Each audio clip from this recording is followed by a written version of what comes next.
சரி. நமஸ்தே எல்லாத்துக்குமே. ஸோ இன்னைக்கு நம்மளோட ஸ்டடி சர்க்கிள் டாபிக் பார்த்தீங்கன்னா CrPC, so criminal procedure code. So இதுக்கு சீஃப் கெஸ்டா யார் வந்திருக்காங்க அப்படின்னா அட்வொகேட் தேவராஜ் சார். ஸோ இவர் பார்த்தீங்க அப்படின்னா பாண்டிச்சேரியில லா முடிச்சுட்டு எம்எல் வந்து மெட்ராஸ் லா காலேஜில் முடிச்சுட்டு இப்போ மெட்ராஸ் ஹைகோர்ட்ல ப்ராக்டிசிங்காக இருக்காங்க. ஸோ நம்ம டாபிக் போறதுக்கு முன்னாடி நிறைய மெம்பர்ஸ் நம்ம கூட ஜாயின் பண்ணியிருக்காங்க. ஸோ கங்காதரன் அண்ணா நம்ம பிரசிடென்ட் ஜாயின் பண்ணியிருக்காரு ஃபோர்ட் லாஸோட. ஸோ அஜித் நம்ம கன்வீனர் ஜாயின் பண்ணியிருக்காங்க. ஸோ குமரேஷ் ஜி நம்ம ABP state organising secretary join பண்ணியிருக்காங்க. ஆனந்த்ஜி ஸோ நம்ம ஜாயின்ட் செக்ரட்டரி ஜாயின் பண்ணியிருக்காங்க. ஸோ சார் நீங்க கன்டினியூ பண்ணலாம் சார். ஸோ உங்களுக்கு ஏதாவது கொஸ்டின்ஸ் இருந்துச்சு அப்படின்னா at the end of session வந்து நீங்க சேட் பாக்ஸ்ல போஸ்ட் பண்ணலாம். ஸோ நடுவுல செஷன் நடக்கும்போது யாரும் வந்து அன்மியூட் பண்ணி எதுவும் பேசாம இருந்தா எல்லாத்துக்குமே யூஸ்ஃபுல்லா இருக்கும். சார் நீங்க ஸ்டார்ட் பண்ணுங்க. எல்லாத்துக்கும் வணக்கம். I was told that only law students will be here, but I find some advocates also in this meeting, but I don't know how to begin and all. But anyhow, now that an opportunity has been given to me, I'll have to start with. So instead of making all the formalities, I straight away go to the sessions. Therefore, now I just wish you all a good morning. And now that the topic is criminal procedure code, now we'll have to analyze the entire code into our sessions. Therefore, it contains a lot of sections up to namely 484 or so.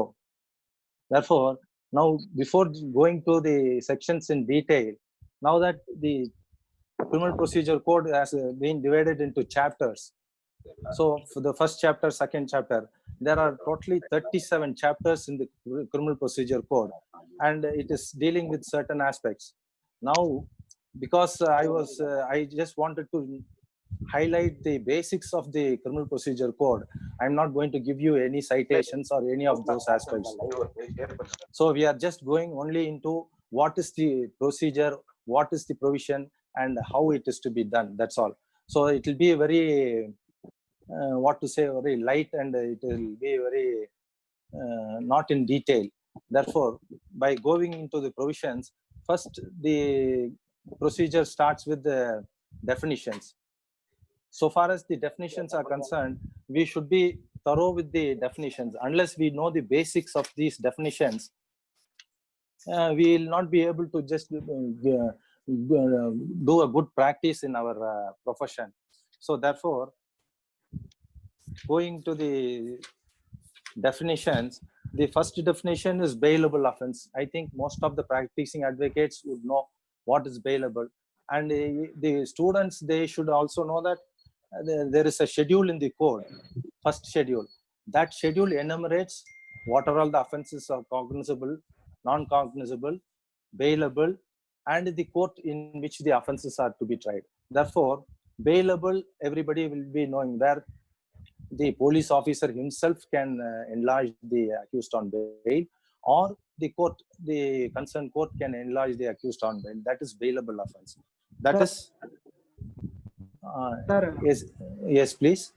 Sir ஒன்றும் இல்லை sir, full இங்கிலீஷ்ல வேணாம், கொஞ்சம் தமிழ்லையும் போனா நல்லா இருக்கும்னு participants feel பண்றாங்க சார். கொஞ்சம் மிக்ஸ்டா போகலாம் அப்படின்னு. சரி, நல்லது. பட் நான் பாக்குறேன், என்னால முயற்சி பண்றேன். நான் வந்து ஆங்கில புத்தகத்துல தான் படிச்சிருக்கிறேன். இப்போ எனக்கு தமிழ்ல வந்து ரெண்டையும் கலந்து பேசினாக்கா அவ்வளோ இதுவா வராது. இருந்தாலும் நான் உங்களுக்கு முயற்சி பண்ணி நான் உங்களுக்கு எப்படி அதை விளக்கணுமோ விளக்கி தரேன். பட் இப்போ இந்த டெஃபினிஷன்ஸ் எல்லாம் வந்து தமிழ்ல என்ன இருக்குன்னு எனக்கு தெரியாது. சரி, நான் வந்து விவரிச்சு சொல்றதுனாக்கா தமிழ்ல உங்களுக்கு சொல்லி கொடுக்குறேன். பட் இந்த டெஃபினிஷன்ஸ் அப்படிங்கிறது வந்து ஆங்கிலத்திலயும் சொல்றேன். நீங்க எங்கேயாச்சும் இந்த மாதிரி இதுனாக்கா நீங்க கேளுங்க, அதுக்கு தமிழ்ல அர்த்தம் ஏதாவது சொல்ல முடியும்னாக்கா நான் சொல்றேன். கண்டிப்பா. Okay okay. அடுத்த the next definition is charge. So charge, you know that anything what is charged or any allegation, averment or something is imputed, that is charge. So that is the definition. Then cognizable offense. You see here the cognizable offense naka in the definition என்ன சொல்லுது, means case in which police officer may in accordance with the first schedule under the law for the time being in force, arrest without warrant.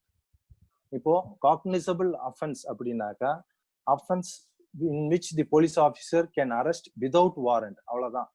Cognisance அப்படின்றதுக்கு ஒரு definition இங்க இல்ல criminal procedure கோட்ல. நான் இப்ப பார்த்த வரைக்கும் காக்னிசன்ஸ்னா என்னன்றது தெரியல, பட் டெஃபினிஷன் இல்ல. பட் காக்னிசன்ஸ் அப்படின்னா cognizance means taking of judicial notice. இப்போ ஒரு ஜுடிஷியல் நோட்டீஸ் எடுக்கிறது தான் that is cognizance so far as the criminal procedure code is concerned, but that is not defined in any definition. But when we just go into the topic, we'll be knowing about that.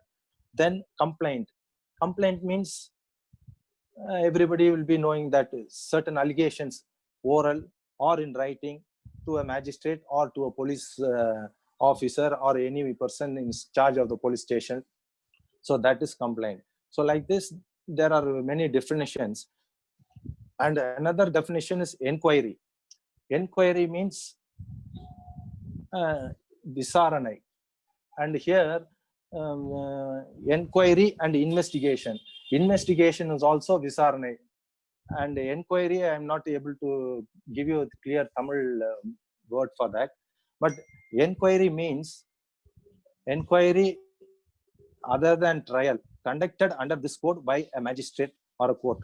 So inquiry means anything conducted by magistrate or a court. So ஒரு enquiry நடத்தணும் அப்படின்னாக்கா அது வந்து ஒரு கோர்ட்டா இருக்கணும், இல்லைன்னா ஒரு நீதித்துறை நடுவரா நடத்தினாக்கா அதன் பேர் வந்து enquiry. The next is investigation. Investigation means all of us know visaranai. So that is include all proceedings under this code for collection of evidence conducted by police officer. So for example, a case is lodged, then the police officer, he cannot just away go and give the charge sheet and try the accused. Therefore he'll have to collect necessary materials. So அதுல விசாரணை செஞ்சு துப்பு துளக்குறதுன்றது நம்ம சொல்லலாம். So அந்த மாதிரி விசாரணை செய்யறதுல வந்து it can be by police officer or any person authorized by a magistrate. But an investigation cannot be done by the magistrate is the definition here. See, certain cases a magistrate will conduct an inquiry, that is different. Investigation will not be done by a magistrate. A magistrate may authorize any police officer as per 156 criminal procedure code. He can authorize a police officer. That is investigation. Then comes judicial proceedings. So what is judicial proceedings is that includes a proceedings in the court of which evidence is or may be legally taken on oath. Therefore all proceedings in the court are not judicial proceedings. We cannot presume that. So far to constitute a judicial proceedings, it must be in a course where the evidence is or may be taken. So evidence may be taken or evidence is being taken and legally taken on oath. Therefore these two things are there. So the judicial proceedings is proceedings in the course of which evidence is or may be legally taken on oath. Therefore there must be taking of evidence legally on oath. And the other thing is local jurisdiction, metropolitan area, non-cognizable offense.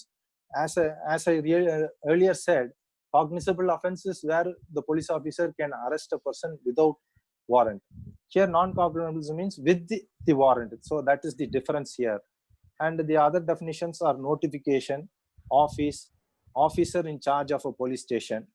Here the officer in charge of a police station is normally a station house officer, and in his absence a person next in rank of such officer, and that person must be above the rank of constable. Station house officer the தமிழ்ல எப்படி விளக்குறதுனாக்கா ஒரு கான்ஸ்டபிளுக்கு மேல இருக்கிறவங்க station house ஆபீசரா இருக்கலாம். Provided station house ஆபீசர்ன்றது வந்து அதிகாரி, காவல் நிலைய அதிகாரி, காவல்துறை ஆய்வாளர், ஸ்டேஷன் இன்ஸ்பெக்டர் ஆஃப் போலீஸ், இல்லைன்னா எஸ்ஐ ஆஃப் போலீஸ். அதுக்கு மேல above the rank of constable அப்படின்றது தான் இங்க கிரிமினல் ப்ரொசீஜர் கோட்ல இருக்கு. அப்புறம் பிளேஸ் அப்படிங்கிறாங்க. ப்ளீடர் அப்படின்றது அடுத்த டெஃபினிஷனு. அடுத்த definition police report. Police report அப்படின்றது வந்து நம்ம போய் போலீஸ் ஸ்டேஷன்ல கொடுக்கறது, that is not a police report. Police report is after investigating the case, the police will file a final report. In general parlance, it is called as a charge sheet. So that is the police report. Police report means a report forwarded by the police officer to a magistrate under subsection 2 of section 173. So that is the final report which the police officer forward.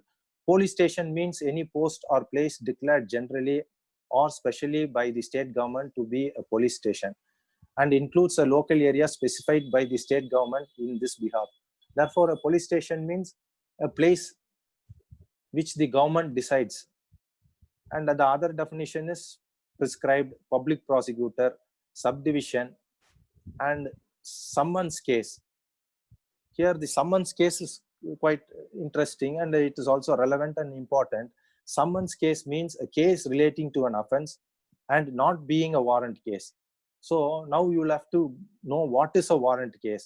So warrant case is defined below that. Warrant case means a case relating to an offense punishable with death, imprisonment for life, or imprisonment for a term exceeding 2 years.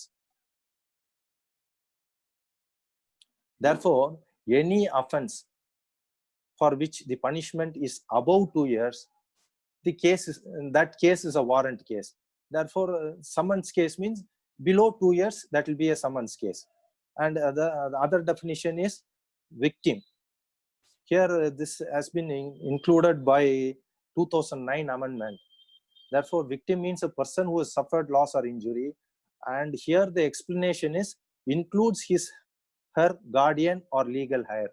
Therefore, the victim definition not only confined to the victim alone, but it is also extended to the guardian or the legal heirs of the victim.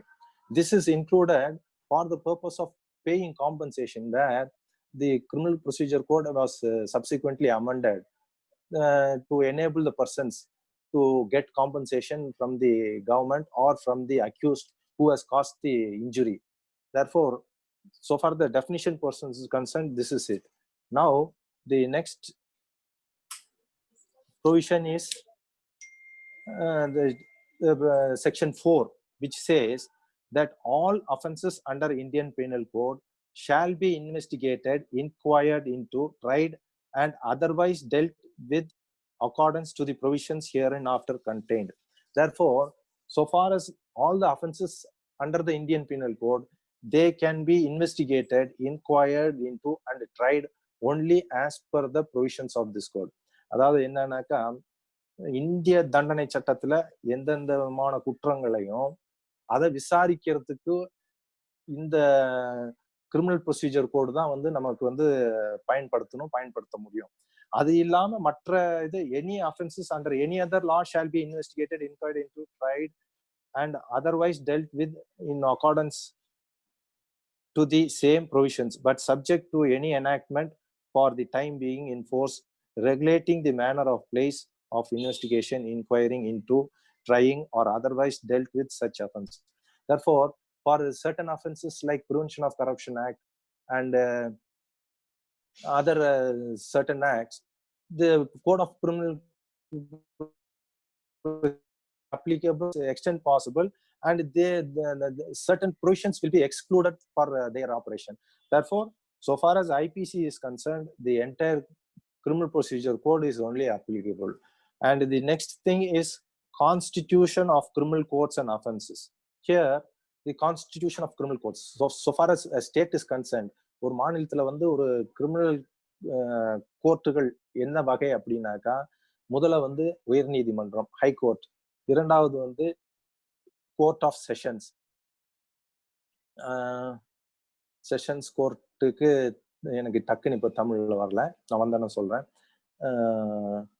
அடுத்து வந்து judicial magistrate, அப்புறம் வந்து executive magistrate. So ஹைகோர்ட்டுக்கு அடுத்து sessions. Sessions கோர்ட்லயே வந்து there will be additional sessions court, assistant sessions court. So additional sessions court அதுக்கு அப்புறமா வந்து பாத்தீங்கன்னாக்கா சீஃப் ஜுடிஷியல் மேஜிஸ்ட்ரேட் கோர்ட், அதாவது other than metropolitan areas where other than metropolitan areas in the district, chief judicial magistrate, below them judicial magistrate of first class, judicial magistrate of second class. So இந்த மாதிரி in metropolitan areas வந்து chief metropolitan magistrate, then comes the metropolitan magistrate. Here, in so far as metropolitan is concerned, we don't have magistrate of first class and second class, only metropolitan magistrate, which is equivalent to judicial magistrate of first class. So that is the provision. And in between the chief judicial magistrate and the judicial magistrate, there is additional chief judicial magistrate. Likewise, in the city or in the metropolitan area, there will be additional metropolitan magistrate. So this is the hierarchy of the courts. And here the metropolitan magistrate and the magistrate of first class, second class, their business will be provided by the chief judicial magistrate. And so far as the additional session judge and additional session judge are concerned, their businesses will be provided by the session judge or the principal session judge concerned. So that is how things are going so far as the courts are concerned. And another kind of magistrate, that is judicial magistrate and executive magistrate. Here the executive magistrates are magistrates who are also doing judicial function as per the Criminal Procedure Code, but they are all from the executive side of the government. So that is how we are doing it. So far as the executive magistrates are concerned, their hierarchy is that the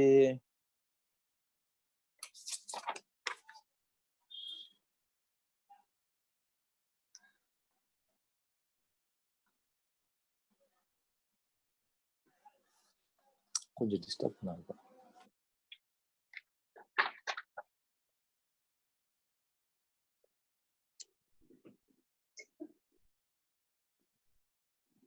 Executive magistrate or district magistrate, then additional district magistrate, then subdivisional magistrate. So far as the executive magistrates are concerned, their function is prescribed, and they have one of the main function is appointment of public prosecutor, wherein the appointment of public prosecutor in the district, a panel is prepared by the in consultation with the sessions judge by the district magistrate, and from that the district public prosecutors are being appointed. So that is how the executive magistrates are functioning. And apart from that, the executive magistrates, their function is starting under section 106 to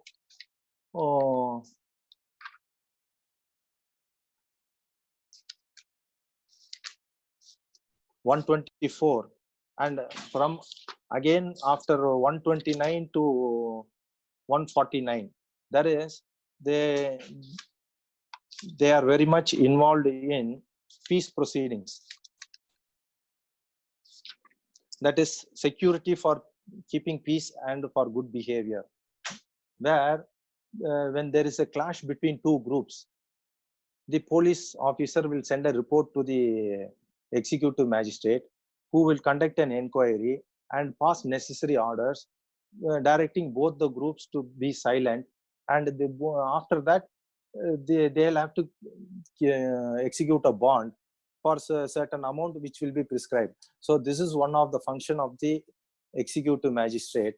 And another function of the executive magistrate is maintenance of public order and tranquility.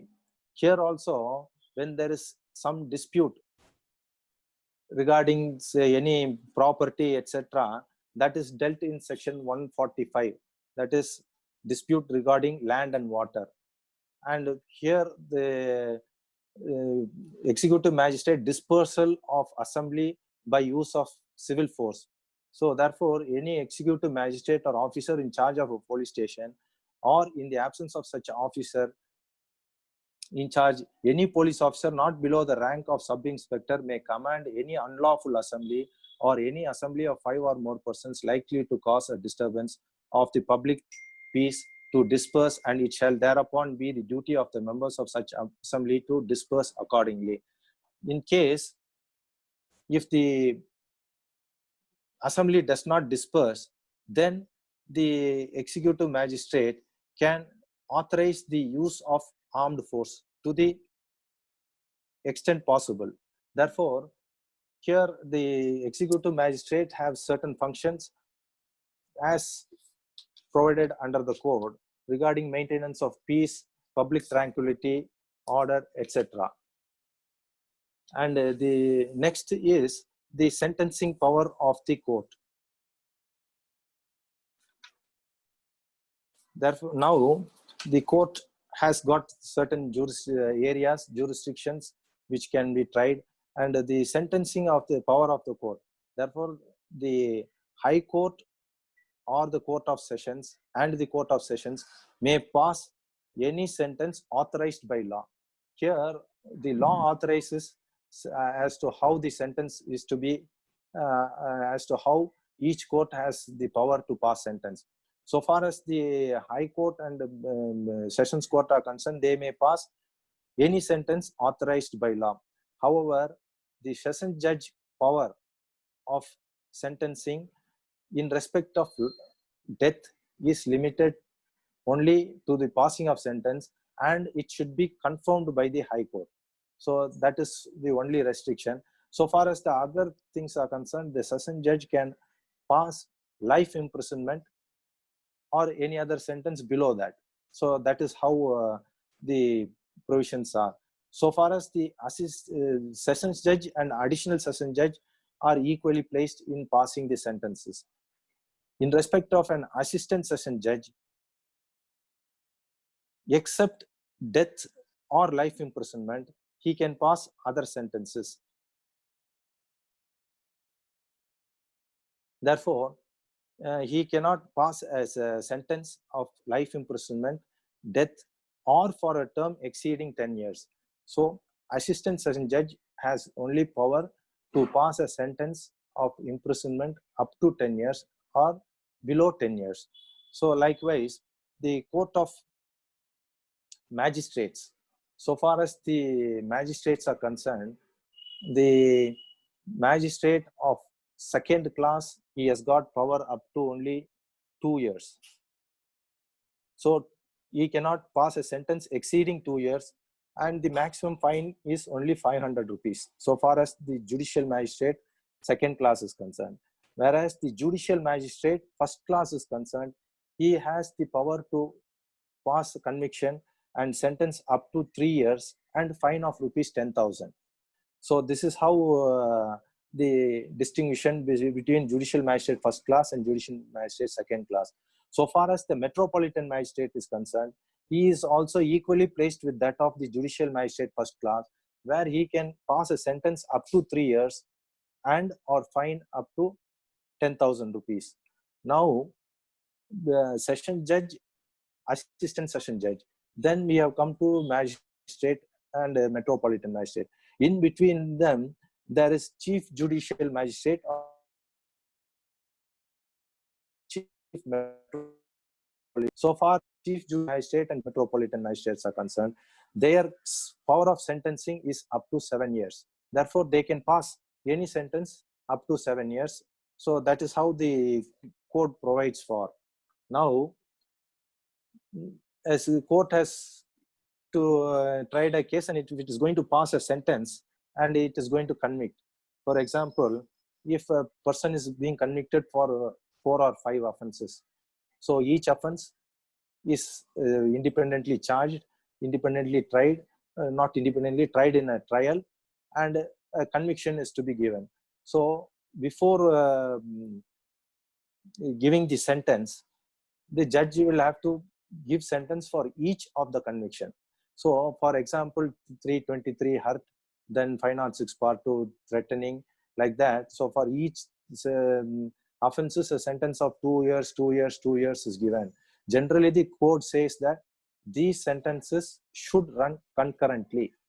If the judge says, this sentence should run consecutively. Therefore, the judge will have to specifically say that these sentences run concurrently. Otherwise, after completing one sentence, the other sentence will take place. Therefore, that will be a prolonged sentence. So, as far the code is concerned, unless the judge says that the sentence is going to run concurrently, it will always be a consecutive sentence. However, the code has imposed a restriction insofar as the magistrates are concerned, that in case of such sentences, the imprisonment longer than 14 years cannot be done. In no case, such person be sentenced to imprisonment for a longer period than 14 years. Therefore, whatever it is, the magistrate, the power of consecutive sentence cannot be more than 14 years.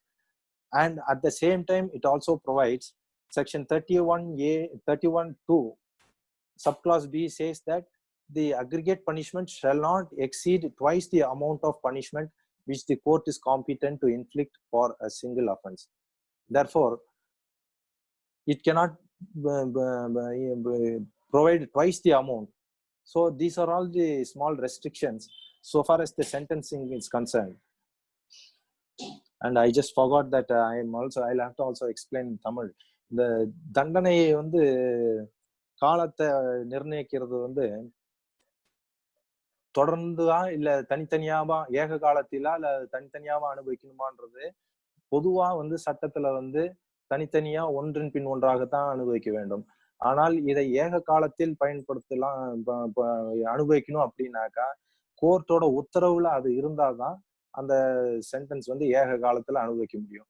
அதே போல வந்து court வந்து ஒரு sentence pass பண்றப்போ மொத்தமா அந்த sentence 14 ஆண்டுகளுக்கு மேல போகக்கூடாது, அதுக்கு கீழே தான் இருக்கணும்.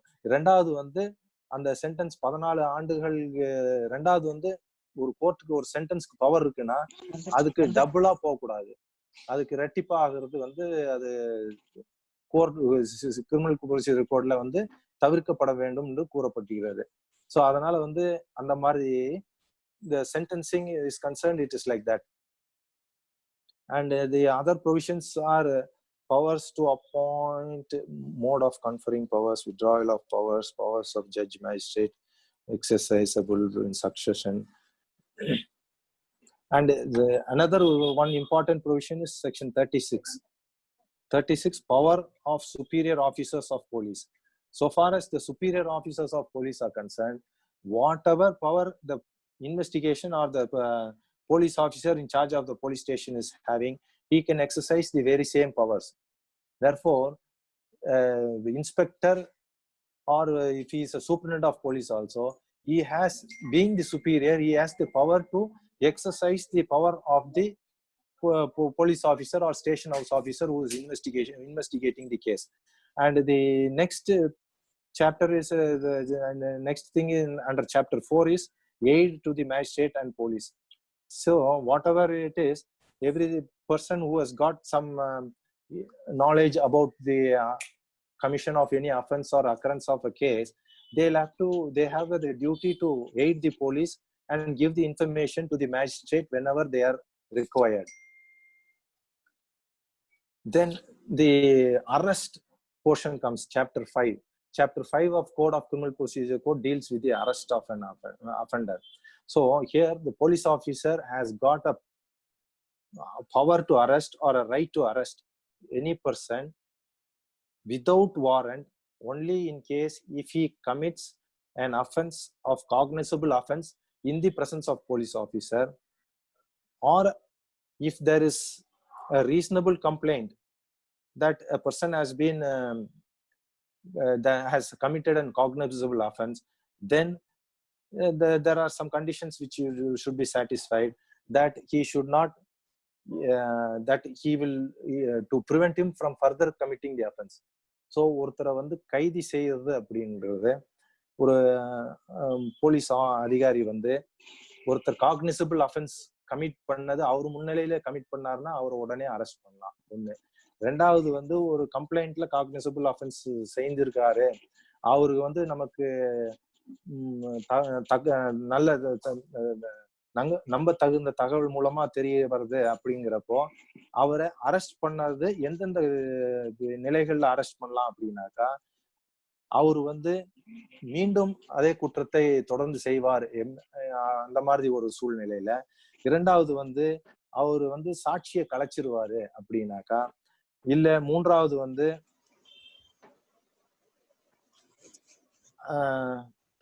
சார் குறிக்கிறதுக்கு சொல்லுங்க. மன்னிக்கணும். இப்போ அவருக்கு வந்து ஒரு நம்பத்தகுந்த வட்டாரம் அப்படின்னு நம்ம சொல்றோம்ல சார், நம்பத்தகுந்த வட்டாரத்துக்கான அளவுகோல் என்ன சார்? அதாவது சார், நம்பத்தகுந்த வட்டாரம்னாக்கா ஒரு அஃபென்ஸ், இப்ப நம்ம வந்து பொய் கேஸ் போடுறோம். இப்ப நீங்க ஒரு வழக்கறிஞரா இருந்தாக்கா உங்களுக்கு ஓரளவுக்கு தெரியும். இல்ல நீங்க ஸ்டூடெண்டா இருந்தீங்கன்னாக்கா நீங்க உங்க அனுபவத்துல பின்னாடி தெரிஞ்சுப்பீங்க. எப்படின்னாக்கா, ஒரு கேஸ் வந்தனையே வந்து ஓரளவுக்கு தெரிஞ்சிடும் இதுல வந்து உண்மைகள் இருக்கு, பொய்கள் இருக்குன்ட்டு. சோ அந்த நம்பத்தகுதம் அப்படின்னாக்கா, ஒரு சம்பவம் ஏற்பட்டிருக்கு அப்படின்னாக்கா அதுக்கு சில அடிப்படைகள்லாம் இருக்குங்க.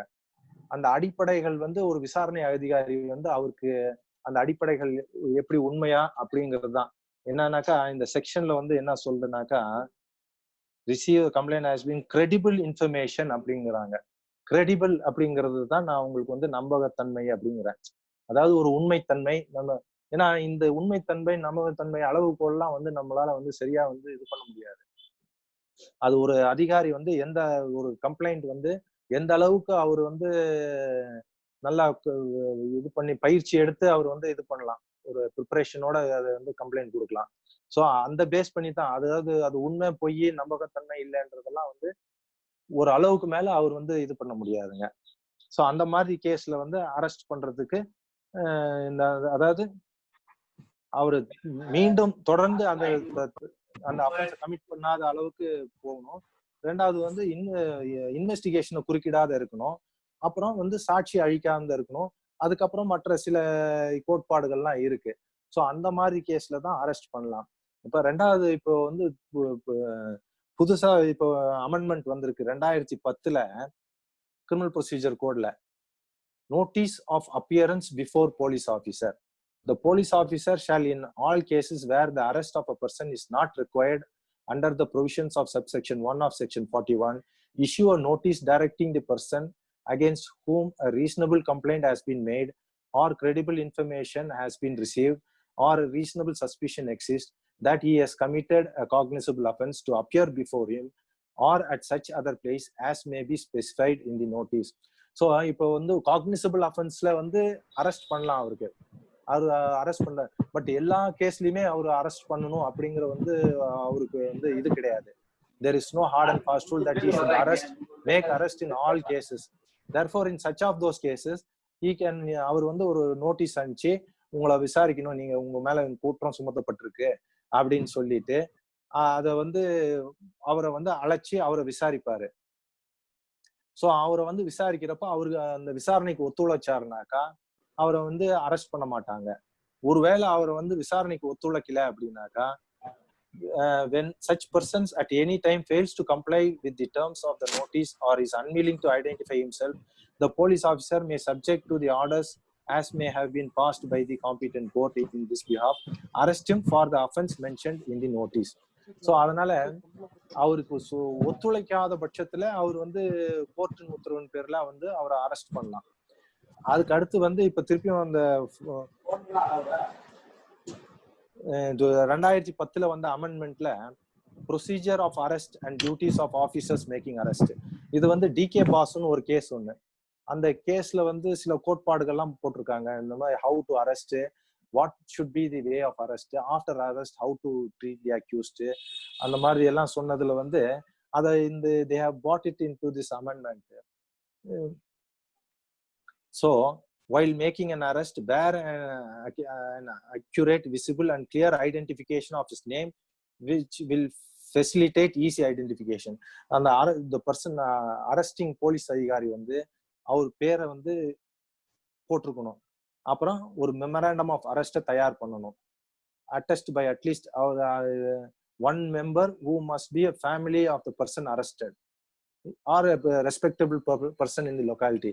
ஸோ ஒருத்தர் அரெஸ்ட் பண்றதுக்கு முன்னாடி அரெஸ்ட் பண்ற அதிகாரி வந்து அவரு நேம் வந்து தெளிவா தெரியணும். ரெண்டாவது வந்து அங்க அரெஸ்ட் பண்றது இடத்துல அவங்க வீட்லயோ இல்ல அந்த லோக்காலிட்டிலயோ வந்து ஒரு சாட்சி கிட்ட இருந்து கையெழுத்து வாங்கணும்.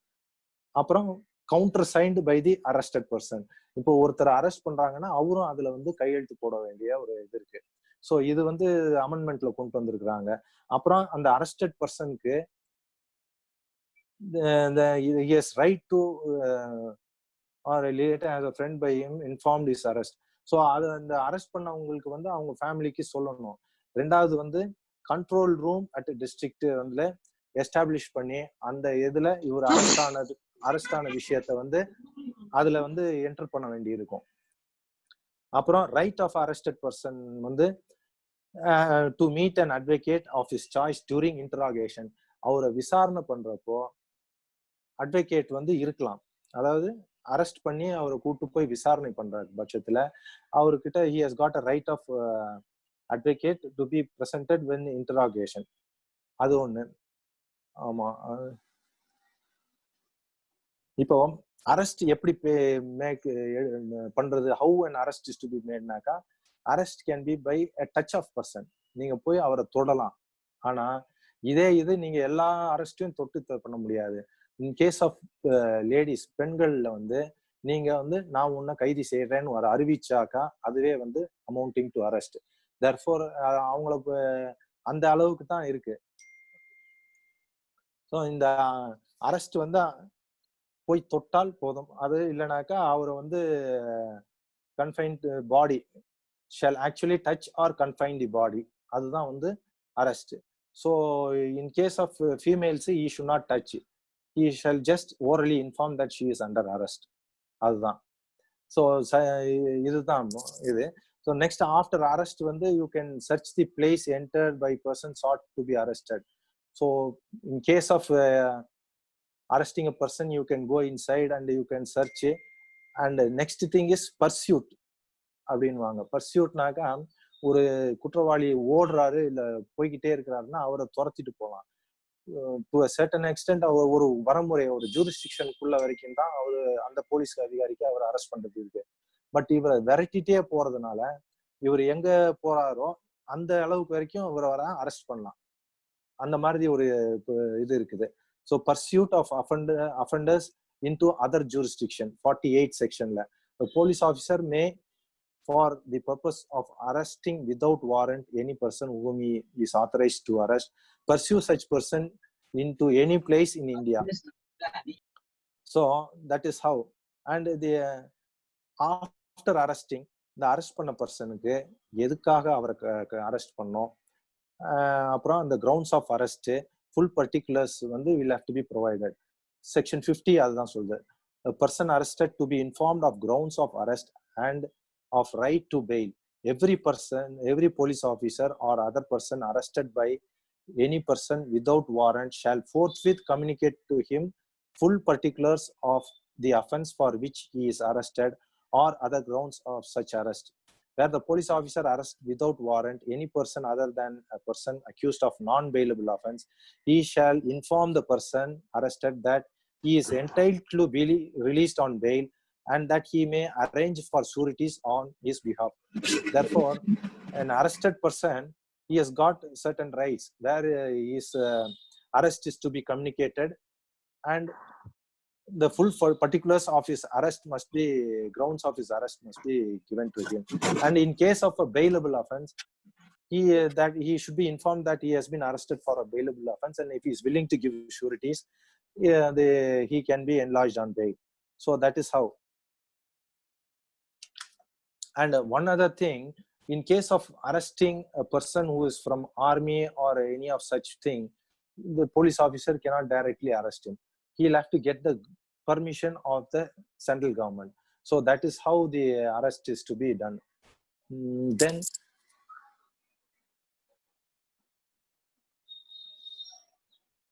and section 53 provides examination of accused by medical practitioner at the request of the police officer. So here, this is not mandatory, but anyhow, the arrested persons, if they are not properly, if they are sick, or if they have some injury, or if they have some ailment, then it is the duty of the police officer to get get the accused examined by the doctor. Then in case of there is a recent amendment that is brought in the year 2005 with effect from 2006 in respect of certain offenses against the what to tell, that is 376 etc., where they'll have to take immediate test within 24 hours, DNA test etc. and all. So even the accused, he'll have to be produced to the medical officer for such test. So that is the thing here. Then examination of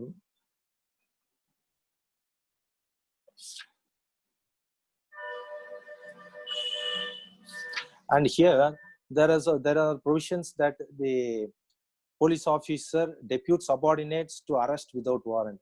So that is section 55. When any officer in charge of a police station or any police officer making an investigation under chapter 12 requires any officer subordinate to him to arrest without warrant otherwise than in his presence any person who may lawfully be arrested without warrant, he shall deliver to the officer required to make the arrest on order in writing, specifically that person to be arrested and the offense or other cause of which the arrest is to be made, and the officer so required shall, before making the arrest, notify to the person to be arrested the substance of order, and if so required by such person, shall show him the order. Therefore, it is not only the police officer concerned who has got the power to arrest. He can also depute to the other officer or subordinate officer, provided he should give an authorization in writing, and that must be also exhibited to the person who is arrested while he is arrested. Then in the next comes process to complete appearance. So here, when the trial is to be begin, or any proceedings or any inquiry or any such sort of things are to be done, we will have to call some persons. So that is calling the persons. It is by way of summons, one. Next is warrant, and next is proclaiming the offender. So these are all the three ways where a person's attendance can be compelled, or he can be compelled to come to the court. So first is by way of issuing a summons. A summons is an order or some notice in writing by the court, and that must be signed by the presiding officer, and it shall be delivered to the person in person by the police officer. One thing. So the summons must be signed by the presiding officer of the court to be delivered through the police officer or police personnel in person to the accused person. So unless the summons cannot be served in person, for example, if the person is not available in the house while the summons are served, then on the male member, adult male member, the summons can be served. Therefore, either by personal service or by service on the adult male member. And the third is by affixture of the summons in the conspicuous part. So far as summons are concerned, it will be in duplicate, where while serving the summons, an acknowledgement will be received by the concerned person serving the summons, and it will be produced before the court for proof of service of summons. So once the summons is served and still the person is evading, then the court will issue a warrant to produce such person before the court. So to compel his presence, a warrant of arrest will be issued. So here mostly it will be bailable warrant only, because in case if it is local jurisdiction, the police officer can arrest and produce it before the concerned court. However, if it is elsewhere, then the police officer will not be able to produce the accused person within the time limit or within the 24 hours limit. Therefore, generally the warrant will be a bailable warrant. But in certain cases, a non-bailable warrant will also be issued. So in such cases, there are different procedures. So far as warrant is concerned, warrant will be issued by the court in writing, authorizing a police officer, one or more police officer, to execute the warrant. So execution of warrant is to bring the person to the court. So once a warrant is issued, either it should be cancelled or it should be executed. So far as it is not cancelled, it will not lose its validity. If it is executed, it comes to an end. So that is how warrant proceedings are there. But nowadays, when you go to the courts, every time if the arrest warrant is issued for a particular date, if it is not executed, then again it should be surrendered and a fresh warrant only can be executed, because the same warrant, the date will expire. So that is how warrant is being executed.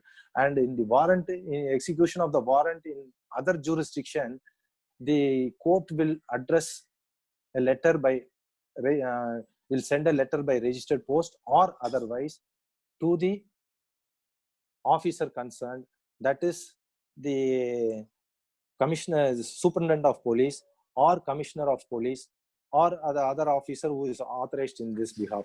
Therefore, the warrant to be executed in the area other than the jurisdiction of the court, it will be addressed to the concerned commissioner of police or superintendent of police, who will execute the warrant. And even the warrant may be addressed to the executive magistrate also. That is provided under section 78. Therefore, the warrant to be executed beyond the jurisdiction of the court can be addressed to the executive magistrate, the superintendent of police, or the commissioner of police in the local area where it is to be executed. So this is warrant. Next, even in spite of issuing the warrant, if the accused person is still evading, then the proclamation of the offender will take place. So proclamation of the offender is another procedure where the court will have to undertake to compulsorily make the person attend the court. So proclamation is when the court is satisfied that even in spite of issuing warrant, he is not appearing and he is absconding, then a proclamation will be ordered by the court directing the accused to appear 30 days after the publication of the public notice. So that is the procedure. So from the date of publication, after 30 days, there must be a specific gap. The class online class. There must be a specific gap so that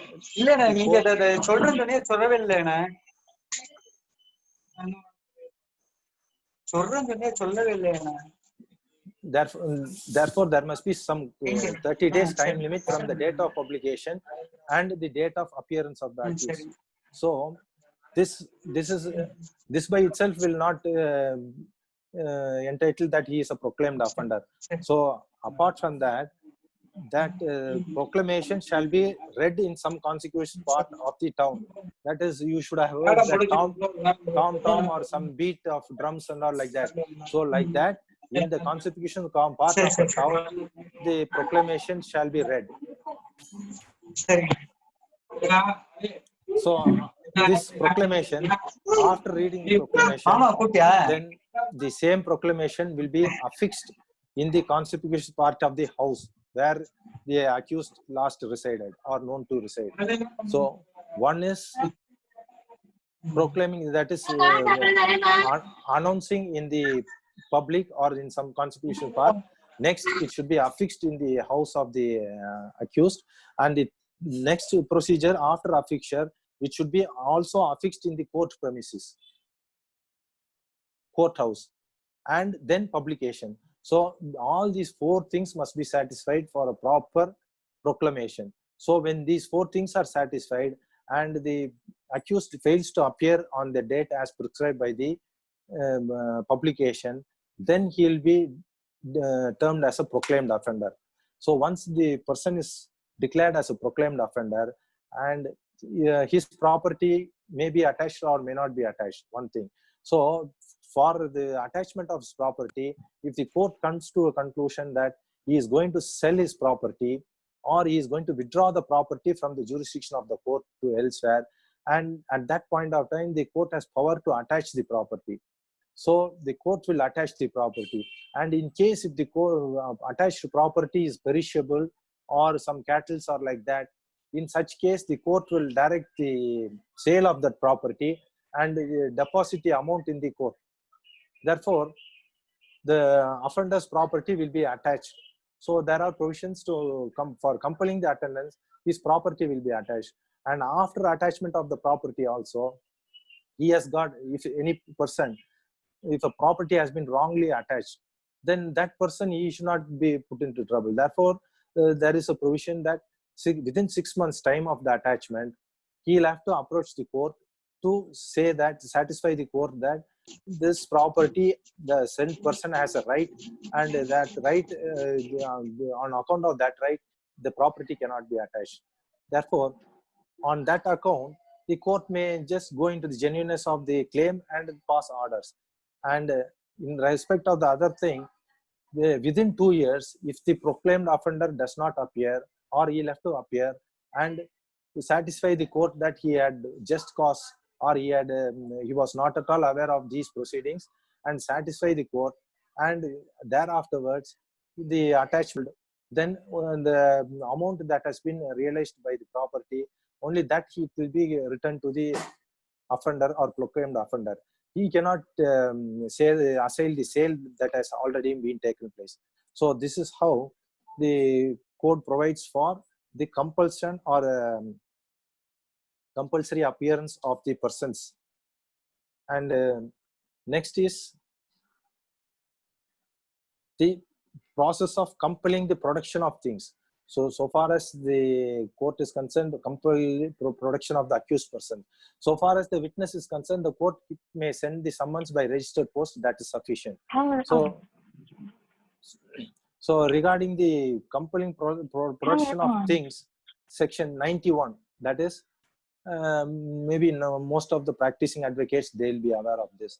So production of document or the other thing, wherever any court or any officer in charge of a police station considers that the production of any document or other thing is necessary or desirable for the purpose of any investigation, inquiry, trial, or other proceedings under the code, or before any such court or officer, such court may issue summons to such officer in writing to produce. Therefore, it may be investigation, inquiry, trial.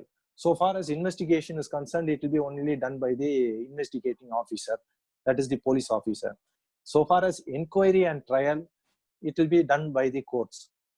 Therefore, the police officer has also got power to summon the documents, etc. And in case, if it is not produced, then a search warrant may be issued. Where a court has reason to believe that the person to whom summons or order under section 91 or requisition under section 1 of section 92 has been or might be addressed will not or would not produce the document or thing as required by such summons or requisition, or where such document or thing is not known to the court to be in the possession of any person, then in such case the court can issue a search warrant, search the place where the documents or other things are available, and secure those documents.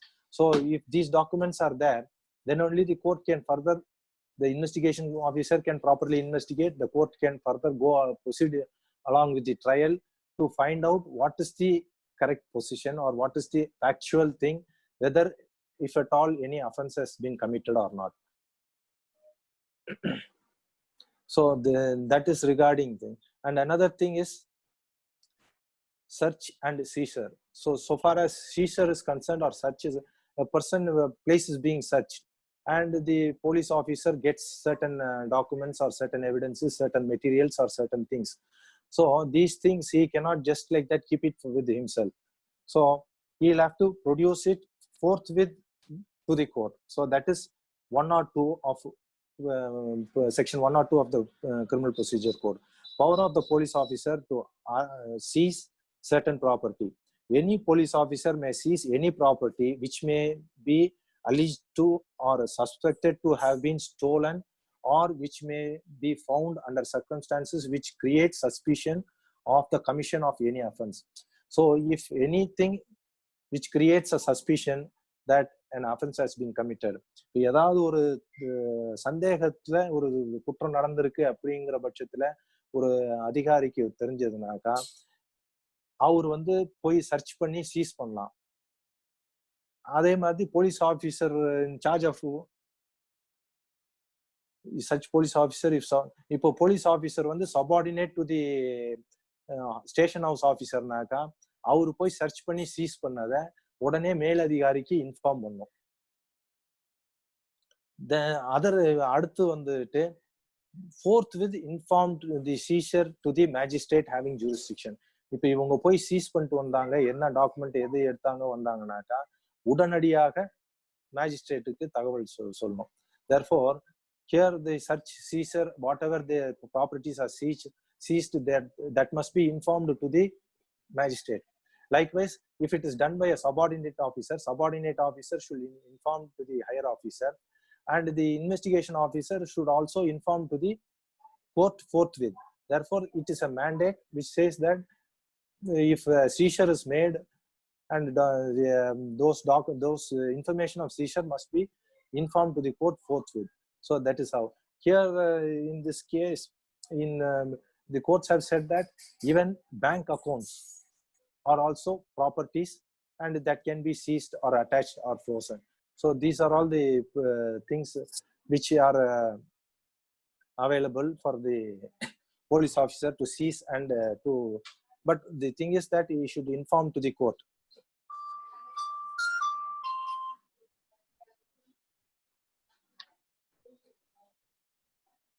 And the other provisions are reciprocal arrangements with the other states, etc., which we may not be using it daily in our daily practice or daily life.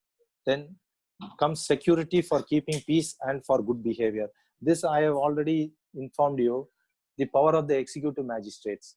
So here this chapter 8, it is only by the mostly dealt by the executive magistrate, who are all subdivisional magistrate or subordinate district magistrate, who have the power to pass orders for keeping for good behavior and for peace, being peace. Therefore these orders are all passed after issuing following certain procedures like so notice, and the final orders will be passed wherein they will be asked to execute a bond to keep themselves silent in certain aspects, or not to indulge in violence or any untoward activities. So that is how this section goes. And there is a provision where imprisonment in default of security. Therefore the executive magistrate has also some powers to imprison the person who does not obey the keeping of peace or execute the bond and complies with the terms and conditions of the bond. If any person ordered to give security under section 106 or 117 does not give such security, or before the date on which the period for which such security is to be given commences, he shall, except in the case next year and after mentioned, be committed to prison, or if he is already in prison, be detained in prison until such period expires, or until within which such period he gives the security to the court or magistrate to whom the order requiring it. Therefore, if the bond is not enforced, or if he is not going to give a bond, the executive magistrate has got power to confine him into prison. So that is that provision. And then, the next chapter is 9, which deals with order of maintenance of wife, children, and parents. So this provision, this chapter, I think it is more than a substantial law than a procedure law. See, we are here dealing with the procedure law, procedures to be adopted. But here in this case, if any person complains that if any person, that is a parent, child, or a wife, complains that the husband is not maintaining, then they can invoke this provision and get maintenance. So this chapter, it is more or less a substantial law rather than a procedure law. Then comes the maintenance of public order and tranquility. Here, this public order I've already dealt with while elaborating the powers of the executive magistrate, wherein dispersal of the unlawful assembly, then use of armed force by them, and the peace proceedings, then conditional for removal of nuisance. So here, the executive magistrate have power. If any person is unnecessarily causing nuisance in any public area or anything, or if they are going to fight between themselves, or if they are going to fight for any waterway or for land and all, out of which the public peace and tranquility is being affected, the executive magistrate has got power to order, to invoke peace proceedings. And for example, he can restore the possession also. In case the possession, if a party, on account of this dispute, a party is dispossessed from the property, then the executive magistrate, without going to the merits of the case, where the property is belonging to one person or other, without that, to solve the problem temporarily, he can order the repossession if the person has been dispossessed within 2 months.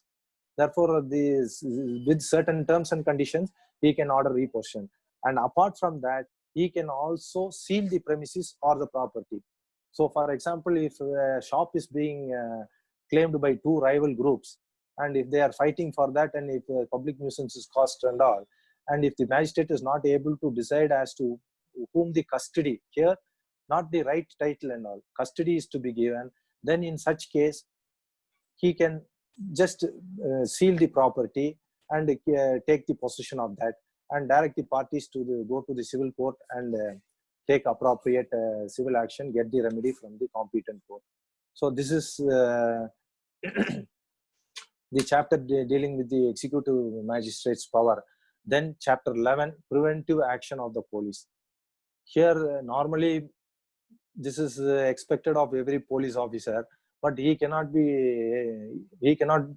do what can be done, because every police officer may interpose for the purpose of preventing, and shall, to the best of his ability, prevent the commission of any cognizable offense. So if a police officer tries to impose and prevent an offense, then he himself becomes an offender. Now you see in the lockdown period, he is trying to prevent the person from violating the lockdown. Thereby, he is trying to assault, and he becomes the offender. So that's why many police persons, you can see, even if there is an occurrence taking place, practically they will not be able to go and stop it. But the criminal code provides for that he should go and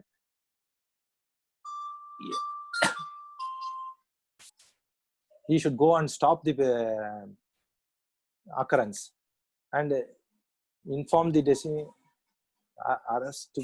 And here also, while preventing the commission of offense, the police officer has got the power to arrest, but he cannot detain the said person beyond 24 hours.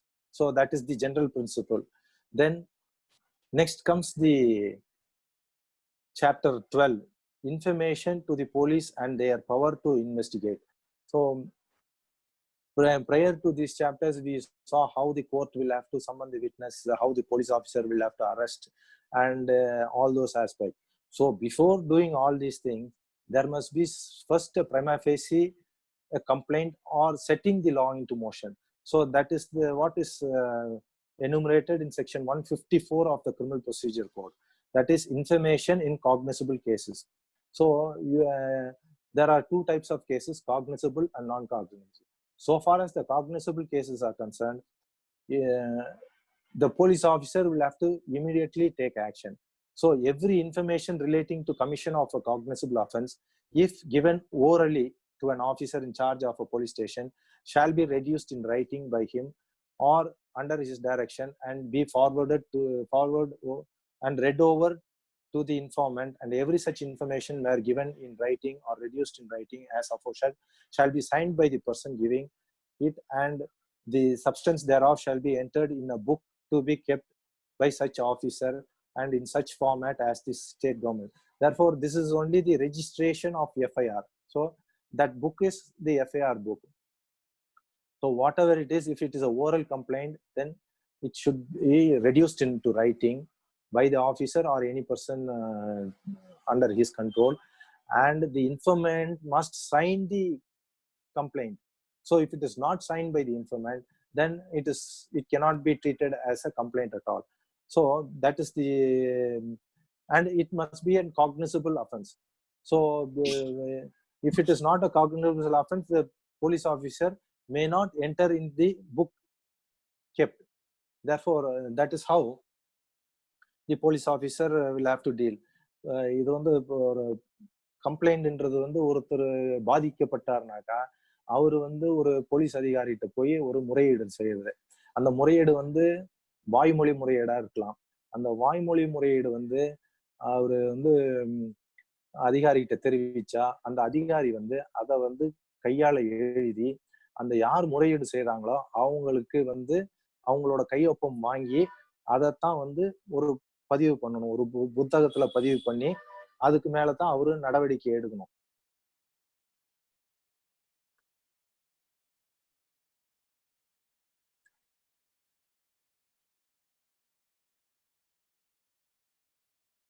So in case of an offense regarding it against a woman, then the police officer will have to seriously take note of it, and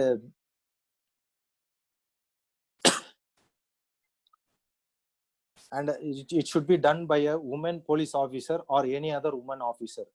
So in case of a complaint by a woman, then it should be dealt by only the woman police officer. So that is the amendment which was brought in the year 2013. So these in respect of offenses against women, there were lots of amendments brought in the year 2013, and such of those amendments is in this first information report. So once the first information report, a cognizable offense is given, it is the duty of the police officer to make an entry into his book and then proceed for investigation. In case the police officer does not make an entry or does not receive the complaint, then the person aggrieved may send a copy or the substance of complaint in writing by post to the superintendent of police concerned. Therefore, if the complaint is given to the police officer, it is not taken, then we have a duty to give a complaint to the superintendent of police in writing by registered post. That is what is provided in the criminal procedure code. Therefore, before, in case of non-cognizable offense, the police officer will have to get the permission of the court to register the case. So that is what is provided in this criminal procedure code.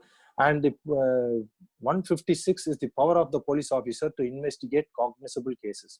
Any officer in charge of a police station may, without the order of a magistrate, investigate any cognizable case which a court having jurisdiction over the local area within the limit of such station would have power to inquire into or try under the provisions of Chapter 13. Therefore, here the power to investigate starts only after registering the case under 154, and it follows. So this is one aspect.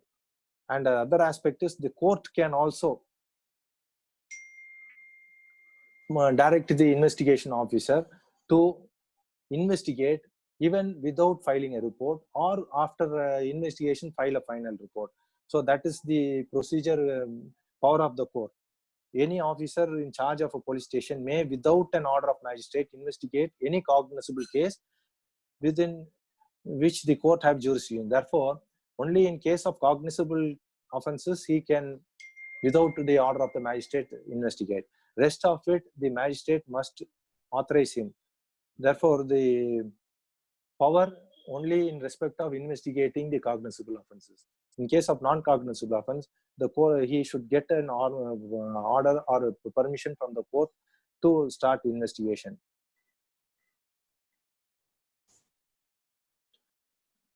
Then procedure for the investigation. So once the police officer receives the information, then he has got the duty to inform his superiors under section 157. If an informant receives, otherwise a police officer has reason to suspect that commission of offense, he is empowered under section 156 to investigate. He shall forthwith send a report of the same to the magistrate empowered to take cognizance of such offense upon a police report, and shall proceed in person or shall depute one of his subordinate officers not being below the rank or as a state government may by general or special order prescribe in this behalf to proceed to the spot to investigate the fact and the circumstances of the case, and if necessary to take measures for discovery and arrest of the offender. Therefore, once the police officer starts the investigation, he'll have to forward the complaint to the magistrate who is empowered to take cognizance of the case, and he'll have to proceed to the spot and inquire and take necessary steps to examine the witnesses and all. Here, the examination of witnesses is provided under section 161, 162, and 163 of the Criminal Procedure Code. Here, the witnesses, where if a police officer go to his crime scene and examines the witnesses, he can examine, but he can reduce their statement into writing. But as per section 162, it should not be signed by the witnesses.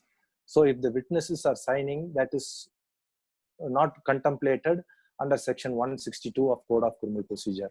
And the next thing is 163, no inducement must be offered to the witnesses. The police cannot induce the witnesses.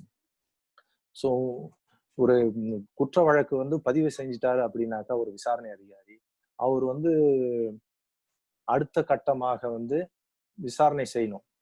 விசாரணை அதிகாரி விசாரணைக்கு மேற்கொள்ளும் போது அந்த குற்ற வழக்கு வந்து அந்த எஃப்ஐஆரை வந்து கோர்ட்டுக்கு முதல் அனுப்பிச்சிட்டு, அதுக்கப்புறமா அவங்க மேலதிகாரிகளுக்கு எல்லாம் அதை வந்து ஃபார்வர்ட் பண்ணிட்டு, ரெண்டாவது அவரு இந்த சம்பவம் நடந்த இடத்துக்கு போய் அங்க வந்து சாட்சிகளை விசாரிக்கணும். சாட்சிகளை விசாரிக்கிறப்போ அவர் வந்து சாட்சிகள் விசாரணையை வந்து குறிப்பிட்டுக்கலாம். குறிப்பிட்டுட்டு சாட்சியோட கையெழுத்து அங்க வாங்கக்கூடாது. அவங்க சாட்சி என்ன சொல்றாங்களோ அதை இவர் எழுதிக்கலாம் ஒழிய சாட்சி சொன்னவங்களோட கையெழுத்தை வாங்கக்கூடாது. அது ரெண்டாவது வந்து சாட்சி சொல்றதுக்கு யாரையும் நிர்பந்தப்படுத்தக்கூடாது. ஸோ அதுதான் வந்து 161, 162, 163. ஸோ இது வந்து ஒரு ஸ்டேட்மெண்ட் தான். ஸோ இது எப்போ எவிடன்ஸா மாறும்னாக்கா, கோர்ட்ல போய் அவங்க சாட்சி கூண்டுல இருந்து சாட்சியா சொன்னதுக்கு அப்புறம் தான் இது வந்து எவிடன்ஸ் அவை மாறும், அது ஆதாரமா மாறும். அது வரைக்கும் இது வந்து ஒரு ஸ்டேட்மெண்ட் தான். The next thing is 164, recording of confession statement. So here the statement by the witnesses, here recording a confession statement means statement by the accused person himself.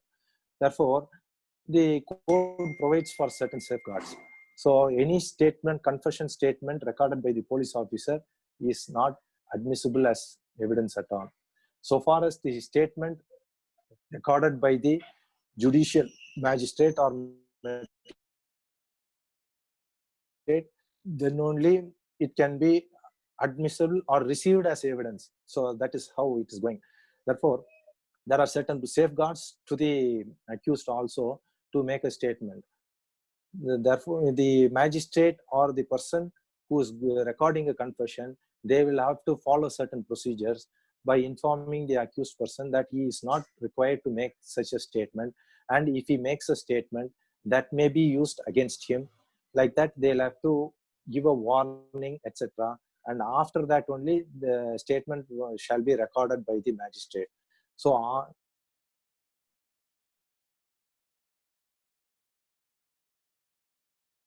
any statement that is a confession statement, for it shall be recorded as provided under section 281. So a statement means the statement given by the accused. So under section 281 of the code, that is the statement of the accused person while he is facing the trial, inquiries and trials.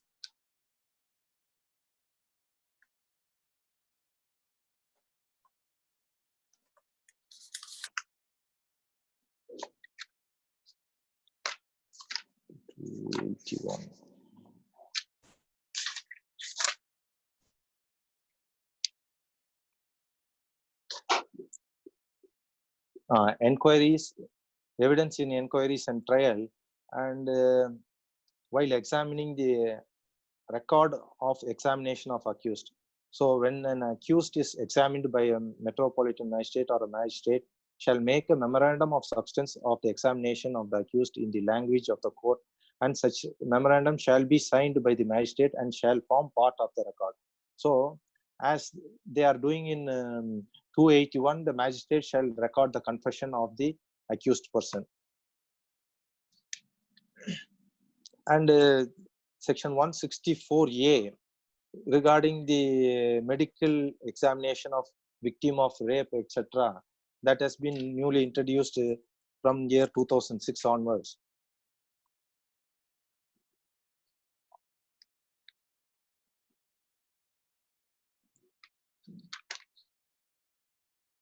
Then the next comes procedure when investigation cannot be completed within 24 hours. That is section 167 of the Code of Criminal Procedure. Here, the arrested persons cannot be detained beyond 24 hours. So the way the arrested person is being detained is for the purpose of the investigation in the case. So if the investigation of the case cannot be completed within 24 hours, then he should be produced before the concerned judicial magistrate court for remand. So that is what is stated in section 167 of the Code of Criminal Procedure Code. Here, the remanding on the first remand, the accused must be produced in person. That is mandated as per the code. Therefore, previously for every remand, the accused must be produced in person. Now, after the video conferencing, etc., for the first time, he shall be produced in the court for remand. So, a magistrate remanding an accused cannot remand beyond more than 15 days at a time. So once a person is brought for remand before the court and the police officer feels that his detention is required for the purpose of investigation, he can be detained for a period of maximum of 15 years and not beyond that. So if the investigation officer is not able to complete within the 15 days period, another 15 days, another 15 days, another 15 days of remand can be done. But however, in certain offenses where the punishment is not death or imprisonment for life, or a term not less than if it is less than 10 years, then the remand period will be only 60 days. In case if the offenses committed are punishable with the death, imprisonment for life, or for imprisonment of term more than 10 years. So if it is more than 10 years, then it is 90 days. So these two differences, so the magistrate at the most can remand for 60 days or 90 days respectively. And beyond that, he has no power to remand the accused person. And this is only to mandate that the investigation must be completed within the period of 60 or 90 days respectively. Therefore, the accused persons, though they have been accused, they have a right to be released on the 60th or 90th day, as this. We have come across the situation where the Honorable Supreme Court has passed certain orders extending the time, and the division and one of the learned judges have held that that extension of time will not be applicable to the 167 clause 2 of the criminal procedure, where the 90 days period or 60 days period automatically is entitled for bail. But another learned judge has held it otherwise, which has gone to the Supreme Court, and the Honorable Supreme Court has held that the order extending the limitation period is not applicable to these cases. Therefore, so far as this is concerned, maximum remand is only for 60 or 90 days, and after which he has got the right to be released on bail, provided he'll have to furnish the sureties. If the court orders some sureties, he'll have to furnish that and execute the bail bond, without which we cannot expect to be released without any condition.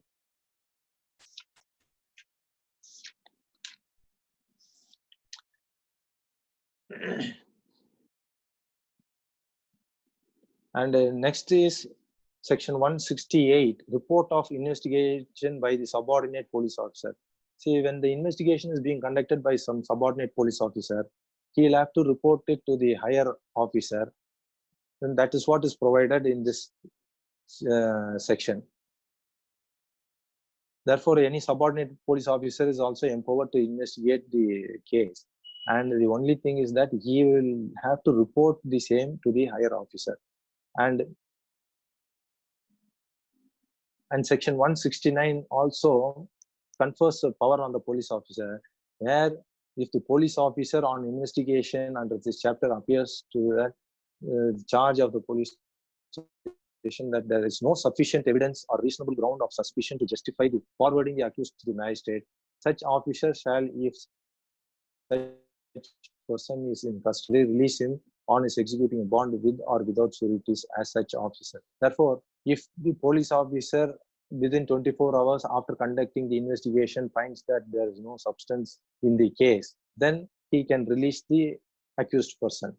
Then comes the provision where the police report as provided under section 170. So the police officer who is investigating the case will have to record the statement, collect the materials, all the documents, evidences, and the form of a report, and he'll have to send it to the magistrate, who is the jurisdictional magistrate. That is what is provided in section 170. And section 172 is the proceedings of the investigation. So once the case is registered, every police officer making an investigation under this chapter shall day by day enter his proceedings in the investigation in the diary. This is called the case diary. So once the case is registered, every police officer will have to enter in the case diary what are all the activities they have taken place and what they have done, etc., etc., so that will form the part of the court record, and the case diary will be submitted to the court on filing the charge sheet. So that is what is the final report as contemplated under section 173 of the Code of Criminal Procedure. Every investigation under this chapter shall be completed without unnecessary delay. The investigation in relation to the offense under section 376, as I've already told you, these were all amendments which were introduced in the year 2009, wherein 2 months' time have been given for completing investigation in respect of certain offenses of rape and offense against mostly rape only. Therefore, within 2 months, there is a mandate for the investigation officer to file a final report as per 173 of the Code of Criminal Procedure. And as soon as the investigation is completed, the police officer shall forward to the magistrate empowered to take cognizance of the offense on a police report the names of the parties, the nature of information, the name of a person who appeared to be acquainted with the circumstance of case, whether any offense appears to have been committed, and if so, by whom, etc. That is the charge sheet. You'll have to give an entire charge sheet before the court. Then, when the superior officer, after filing the charge sheet, where the superior officer, in any case which is state thinks that further investigation should be made, then he can direct the further investigation in the case. The next thing is the report forwarded on this section. The copies of the same must be given to the accused. And another provision is there that even after filing the final report, if the investigation officer comes across any new material in investigation, he can also further investigate the case. That is 173 subclause 8. Therefore, even after filing a final report, the police officer, if receives additional information and additional documents upon investigation, he can also file additional, further investigate and file the report accordingly. Then section 174 is in respect of suspicious death. That is 174 means where anything has been done by any death by suicide or by any other means where there is no concrete evidence or how the death has caused, etc. Then such of those death, they will be inquired under section 174 of the Criminal Procedure Code. And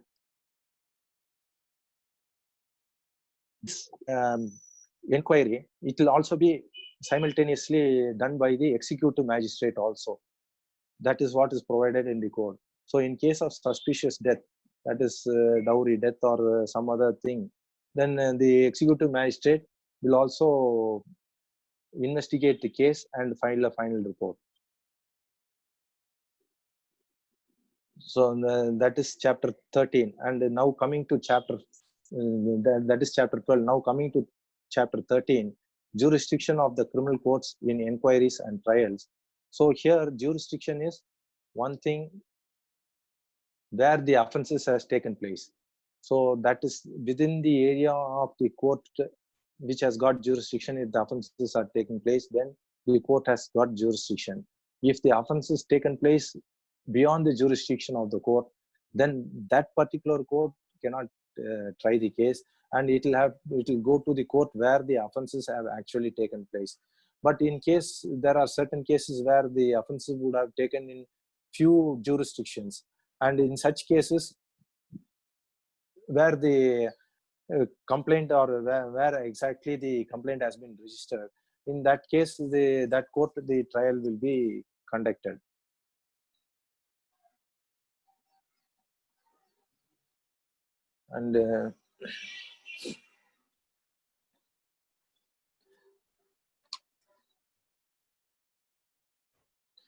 And here conditions, the next chapter is chapter 14, conditions required for initiation of proceedings. Here this is section 190, that is cognizance of an offense by a magistrate. As I've already told you that the cognizance is not defined. Cognizance means taking judicial note of, that is what is inferred. Therefore here the magistrate will have to take cognizance of an offense. Therefore when he'll take cognizance means upon receiving a complaint of facts which constitute such offense, one thing, then upon a police report of such facts, then upon information received from any person other than the police officer, or upon his own knowledge that such offense has been committed. Therefore, the cognizance of an offense means taking knowledge of the offense. So that is what is cognizance. And here the court cannot straight away take cognizance of the offense.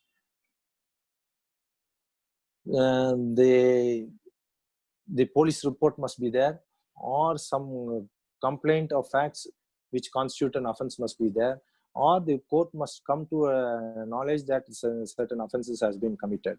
So that is how the cognizance of the offense is being taken. Then transfer of application of the accused, that is making over of case to a magistrate. So here, as I've already told, the chief judicial magistrate is the authorized person who will just hand over the cases or may distribute the business of the court. So chief judicial magistrate may, after taking cognizance of an offense, make over the case for inquiry or trial to any competent magistrate subordinate to him. Therefore, the chief judicial magistrate, he can either try it, or he can made over the case to the other competent magistrate.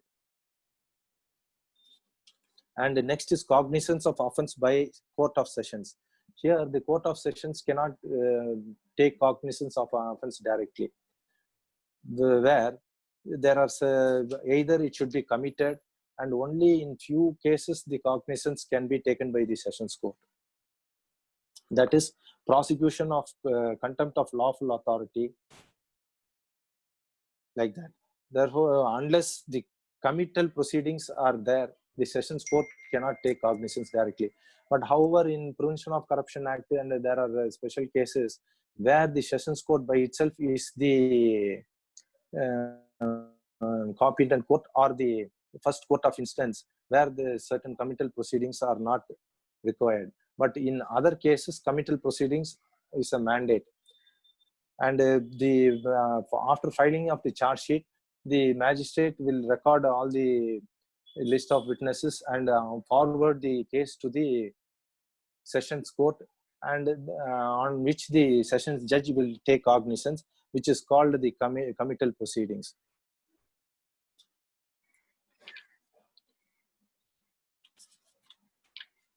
And the other provisions are 197. So here, section 197 gives some protections for public servants and judges, wherein if any offense is committed by the public servant or judge while in their discharging their official duty, then a sanction must be obtained from the government for their prosecution. If sanction is not obtained, then they cannot be prosecuted for the offenses. And now we come to section 200 of the Criminal Procedure Code, complaints to the magistrate.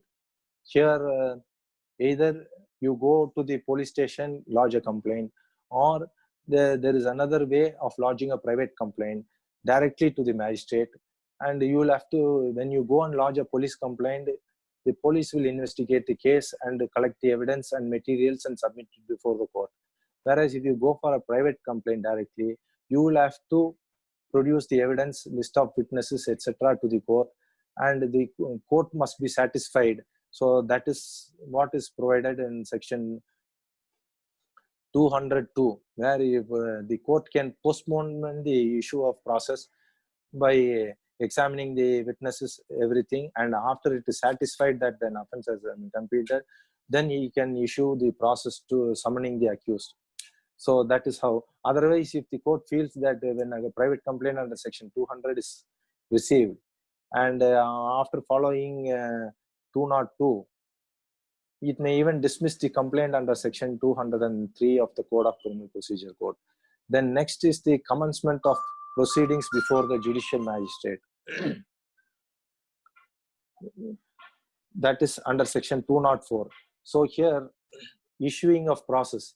We have already said that attendance, compulsorily attending the process of compelling the persons to attend the court. So here also issue of process.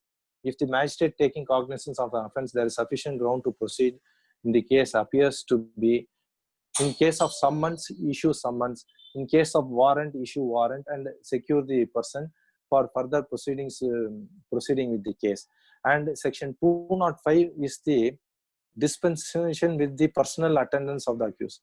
Here in general, in criminal proceedings, the accused must be personally available for the trial. And section 205 is a provision which provides that a magistrate issuing summons, he may, if he sees reasons to do so, dispense with the personal attendance of the accused and permit him to appear by his pleader. Therefore, normally the accused must be present in person in the court, but the magistrate at certain times can dispense with the personal appearance and permit him to be appeared by through the pleader.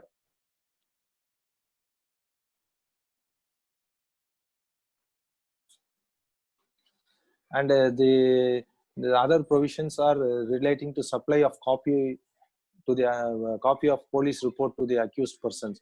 Here,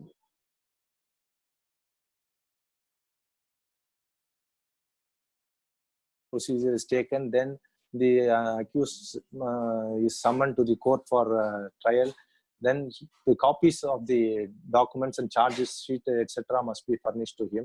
And in case of a private complaint, then section 208 provides for providing copies. Then the committal of case, as I said you, after the sessions court will take cognizance of the case only after the committal proceedings. That is, the magistrate sending all the papers to the sessions court and the sessions court receiving the same. Therefore, by committing that, the case is committed to the sessions. So this is one aspect of the cognizance of the taking of a case. The next chapter is chapter 17.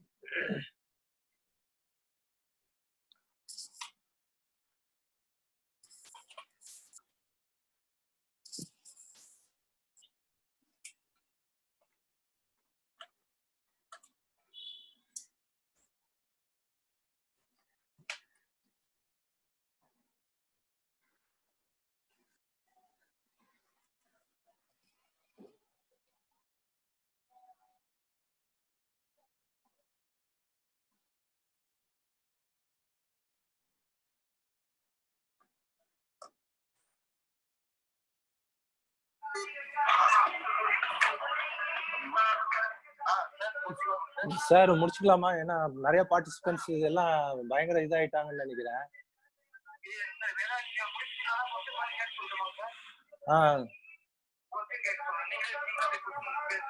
சரி சரி சரி.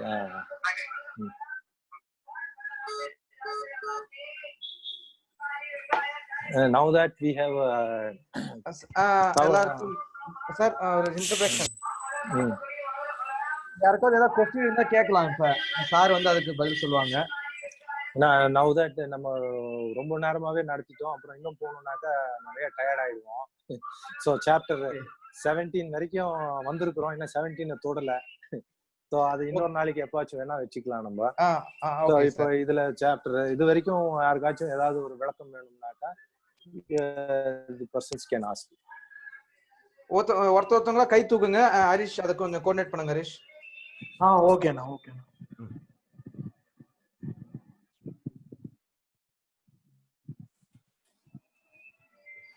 யாருக்கும் question இருந்துச்சுன்னா கேட்கலாம். யாரோ கேட்டிருந்தாங்க பாருங்க. ஹரிஷ் நான் பாக்குறேன். சார் சொல்லுங்க. நீங்க நான் ஹானர் நீங்க கேட்கலாம். சொல்லுங்க. அவங்கள கேட்க சொல்லுங்க. அவங்களோட மியூட் சார் நீங்க தான் உங்க மியூட் எடுக்கணும். நீங்க ரைஸ் பண்றீங்களா சார்? உங்க கையை நீங்க தான் மியூட் பண்ணனும். உங்க இத அன்மியூட் பண்ணுங்க sir. Alright sir. Okay sir. Sir இது வந்து இந்த கேஸ் ஆஃப் சர்ச் வாரண்ட் சொல்லுங்க sir. and when for a search warrant is required, when warrant is required for a search, when if they are going to search any premises, then the warrant must be taken from the court, sir. I'll just tell you, sir.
So section 100 la persons in charge of closed place to allow search.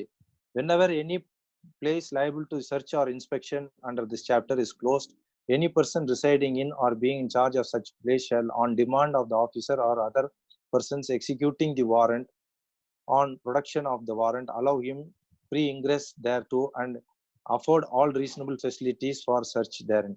So generally, sir, if they are going to search a premises, then a warrant is naturally required, sir. It is not that in all cases, if an accused is being arrested in a premises, so along with the arrest, they search the person and search the premises.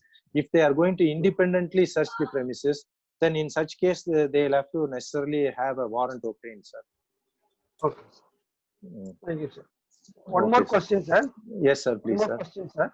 Mm. Regarding jurisdiction, a person, for example, a person residing in Tamil Nadu wants to commit an act which is an offense in Tamil Nadu, but it is not an offense in Kerala. Okay. So he goes to Kerala and commits that act and come back to Tamil Nadu. Okay. Whether the Tamil Nadu police can take action against him. No, if that offense committed there affects a person here, Oh, yes. in that case, they have a jurisdiction. If that offense committed there, see here, so far as offenses are concerned, it is against a state. So against a state means it is against a person or any person. So far as if it is not an offense there, but if it is an offense here, then the police can take action if he is available within this jurisdiction. If he is there in that place, then he cannot be. No, the police cannot take action because so far as that place is concerned, it is not an offense. Yes. If he is within our area, he can be charged for the offense. Even for the act committed outside the state. Yes. But that must be an offense here, and it should affect a person here. Oh. I'll give you that provision also, sir. That warrant in lieu of summons. Sir, next question Gandhi sir கேக்கலாம் கேளுங்க அது. இல்லப்பா ஒரு question வந்து போஸ்ட்ல பண்ணிருக்காங்க, சாட்ல பண்ணிருக்காங்க பாருங்க. அது பதில் சார்ட்ட கேட்டுடுங்க. ஹரிஷ் இந்த ஒரு நிமிஷம் சார் என்ன கேட்டிருக்காங்கன்னா section 302 what is the time limit for charge ஷீட்னு கேட்டிருக்காங்க sir. 90 days sir. Okay sir. 302 IPC தானே கேக்குறாங்க? ஆமா சார். ஆமா 90 days சார் அது. Okay sir. A R Gandhi sir, நீங்க அன்மியூட் பண்ணிக்கலாம் சார், உங்க क्वेश्चन கேட்கலாம் சார்.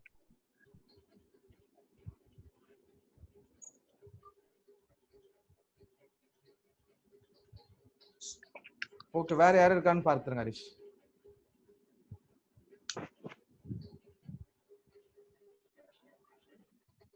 வேற யாரும் क्वेश्चन போஸ்ட் பண்ணலாம். Hello. Hello. Sir, I am Gandhi, advocate from Namakkal. Sir, vanakkam sir. Can you hear me? Sir, vanakkam.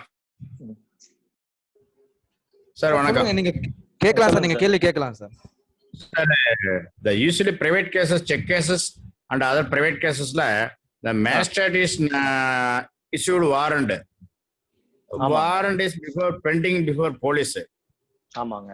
அந்த மாதிரி சூழ்நிலையில police is not cooperating to take the proper action steps for warrant. அப்போ அந்த மாதிரி சூழ்நிலையில what provision we can petition before the court? Sir, so far as that is concerned, for insisting the police in, sir. Yes. You can give a complaint to the commissioner of police also, saying that this police officer is not taking, because higher officers are also having the power as that of the station house officer. One thing. The next thing is you will have to file a petition for direction under section 482 in the High Court, directing the police officer to execute the warrant within the stipulated time. Sir, my question is, sir, case is pending before magistrate. The police is not taking steps. Yes. For which, under what provision we can file petition before the magistrate court? See, already warrant is there. Whether any provision to filing petition to further proceedings, to direct the magistrate to take in any contempt proceedings against police or like that. Is there any provision? Yes, sir. That is contempt of disobedience obeying the order of the court like that, but that is regarding interfering with the court proceedings. So actually there is no specific provision that it should be directed to execute like that.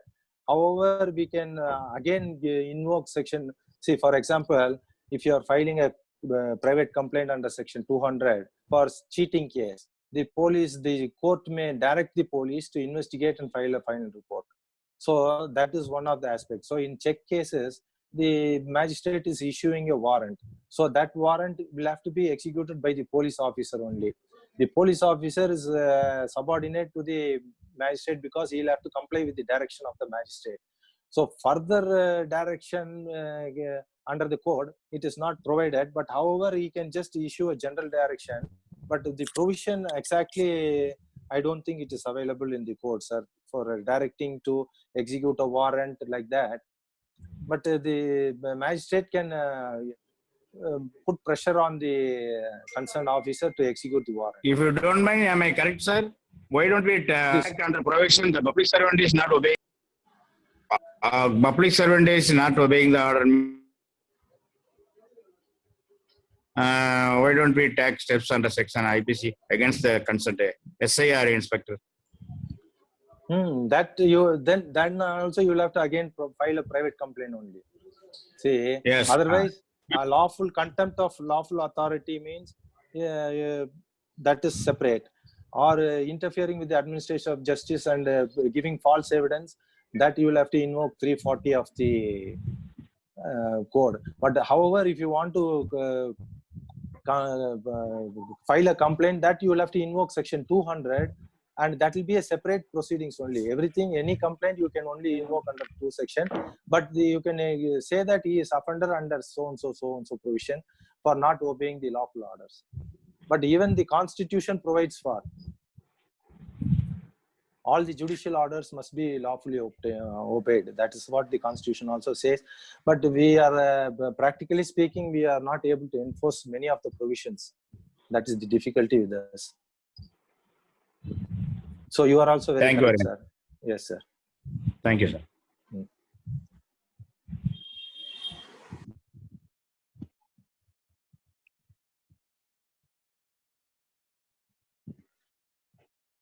Harish conclusion பண்ணிக்கலாம். ஹரிஷ் நீங்க யாராவது கேள்வி முடிச்சிக்கோங்க. அண்ணா இப்போ ஏதோ ஒன்னு கேட்டிருக்காங்க chat boxல. Okay. பெருசா கேட்டிருக்காங்க. If a captain of a ship harass a junior officer killed by harassing outside the country in voyage, what law is applicable outside our nation? Junior officer is an Indian, whereas an captain from Russian. Give a suggestion to seafarers procedure which forum they should approach. இது international லா நினைக்கிறேன். இல்ல international லா தான்.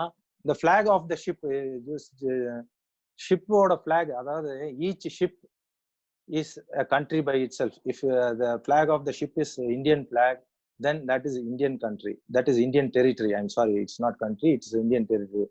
So like that, if every ship is having what flag the ship is having, then that will be deemed to be that country. So therefore, it is an extension of the territory of that country. So if whatever flag that ship is having, only that country will have the jurisdiction of that offenses. And so for example, the mariners, I think in the recent past you would have heard that some mariners of some came and committed some offense within the territorial jurisdiction of Kerala or something. So far as our territorial waters are concerned, if they enter, then we have got the right to have jurisdiction and apprehend them. But if it is in the high seas, if the offense is taking in the high seas, then only the flag which the ship is registered, then they have got the jurisdiction. Sir okay sir, நம்ம conclude பண்ணிக்கலாம் sir. Vote of thanks வந்து நம்ம state loss convener Ajith அவர்கள் பேசுவாங்க sir. Ajith G.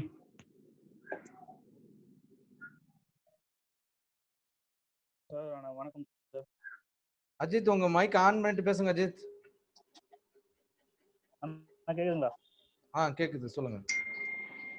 ABVP போட்லாஸ் நடத்தின study சர்க்கிள்ல கலந்துக்கிட்டு மாணவர்களுக்கு பயன்படணும்னு தன்னோட டைம் ஒதுக்கி சிஆர்பிசி கிளாஸ் நடத்தி கொடுக்க நம்ம advocate Madras high court advocate Devaraj சாருக்கு ரொம்ப நன்றி தெரிவிச்சுக்கிறோம்.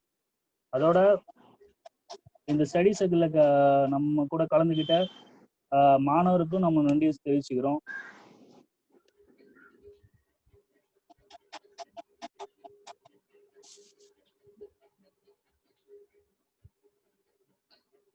கேக்குதுங்களா? கேக்குதுப்பா. நீங்க கன்க்ளூஷன் நீங்க பேசி முடிச்சிருங்க.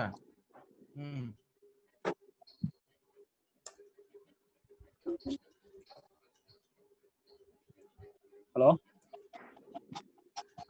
அஜித் கேக்குது, நீங்க தான் பேசிட்டு இருக்கீங்க, பேசுங்க. டவர் பிரச்சனை. அவ்வளவுதானா? ஓகே. சரி, இதெல்லாம் பொறுமையா கேட்ட அனைவருக்கும் என்னோட நன்றி சார். சார் நாங்க தான் சார் உங்களுக்கு நன்றி சொல்லுவோம். ஒன்ஸ் மோர் எல்லாருக்குமே நன்றி சார். உங்களுக்கும் ரொம்ப தேங்க்யூ சார். சரி, ரைட். ஓகேங்க சார். ஓகே ஹரிஷ், முடிச்சுக்கிடுங்க. சந்தோஷ் இத வைண்ட் அப் பண்ணிடுங்க. சந்தோஷ் இத வைண்ட் அப் பண்ணிடுங்க. Santhosh thank you sir. Thank you madam. Thank you sir. நல்லா இருந்தது sir. Thank you sir. Yes sir, thanks sir. ரொம்ப பொறுமையா கேட்டீங்க, அது வரைக்கும் எனக்கு ரொம்ப சந்தோஷம் சார். நல்லா இருந்தது சார். சூப்பரா இருந்தது. Thank you sir. தேங்க்யூ.